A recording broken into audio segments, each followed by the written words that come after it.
Well, sometimes you gotta wonder about how government works. But take a look at these late model Internationals. I believe they were like 2008, something around there. Fully functional running trucks, but they were purchased on a, from what I've been led to believe, some type of government grant. So now the time has come to pay up, and these trucks, you know, pre-emission basically is what we're looking at here. So the government doesn't want them around there anymore. Federal grant. If you want more money from the feds, you got to cut up these old trucks and then go buy new ones that you know, meet the current emissions standards. So it's really too bad because you know, got a nice crew cab here. This one had a crane on the back, nice flatbed. You know, got a dump here and another flatbed. It's just a little silly if you ask me, but you know how it is with the government. One hand robs from the other. So what do you think about this 94 International crew cab? I think this thing is in really good shape. The rockers on this truck are solid. They've got no rust on it at all. And look at this inside, man. Clean. Simple little 6-speed. Doors open and close really nice. The body's even pretty good on the back. Wood's not that bad. Even comes with vintage DOT, give them a break, mud flaps. Yes, I like this one. This is a nice truck. However, the auction disclosure says missing parts rear axle. Well, let's see what we got.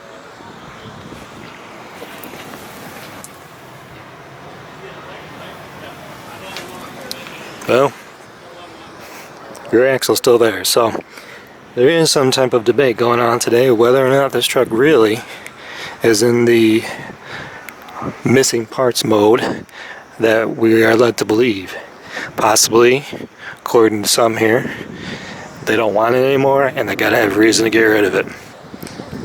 Not too sure if I buy it.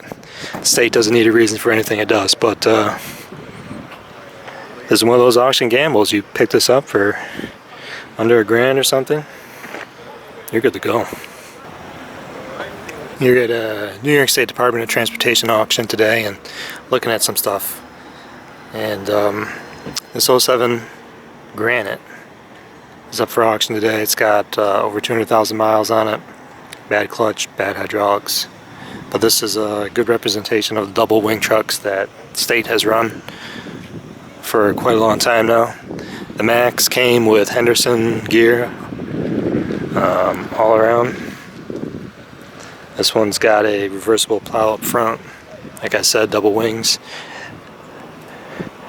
Trucks were still manual transmission at this time. I think the new Internationals are possibly automatics. 10-wheeler. That's all right, Dave. Got a stainless steel Henderson body on it. I guess you could consider it some type of combo body. This back chute here is where the material comes out. There's a conveyor belt in there. When the non-winter seasons come around, you put this big metal plate in here. You can see it's held in by those pins. It slides out, slides in, protects the belt when you're running stone or asphalt. But yeah, these Macs held on for a long time. International just got the contract again. They had it for past 3 years, and I think they just got re-upped for another 3 years. So these trucks are going to start fading out pretty quick. This one got a lot of rust on it, a lot of scale on it. Caps rotting from the underside like they usually do. But blade and wings look really good. The tower doesn't look that bad either. So, you know, if you're in the biz, you may be interested. Let's see if we can take a look up in the cab. So here we are in the cab. Like I said, these were manuals, 10-speed, max of torque. So not only did you get to shift all those gears, but you got to run all this equipment at the same time, because I believe DOT runs one-man cabs. They don't have a, well, clearly, as you can see from the controls, they don't run with a wingman. And haven't for quite some time as far as I know.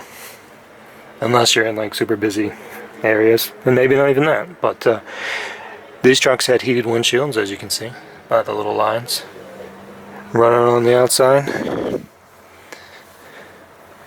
Yeah, so for a long time, Mack had the contract just long enough to pretty much phase out all the old S-Series Internationals, the 2574s. And now the pendulum is swinging back the other way, so we'll see how that turns out.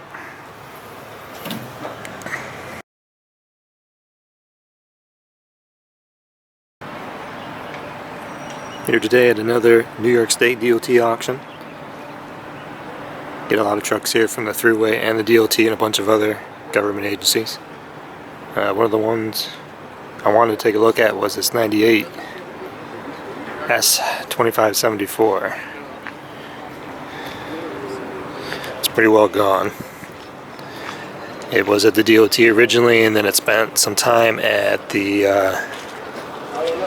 New York State Fair. Missing a lot of pieces and parts. But this was a truck. 2574s were made up the fleet of the DOT here in New York all the way until about 2003. And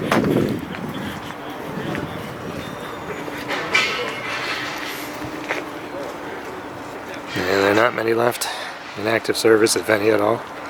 I thought this was a 2003, but it's a 98, so they were all Cummins powered and had standard transmissions.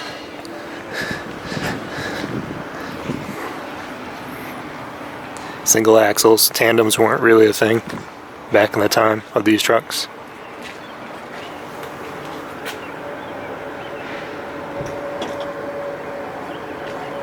This one is a 9-speed, fuller 9-speed.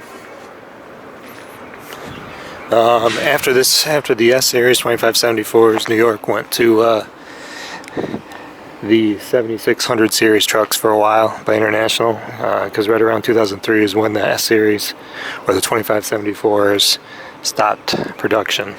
So I think there was a little crossover time. But those trucks, they didn't get a lot of those, and they didn't last too long. And that was when the age of Mack began. And the DOT started going to more tandem trucks instead of single axles. So there's a few other things here. Well, actually, that's sort of what supplanted the S-Series, or the 2574. I keep saying S-Series because they are essentially the same truck.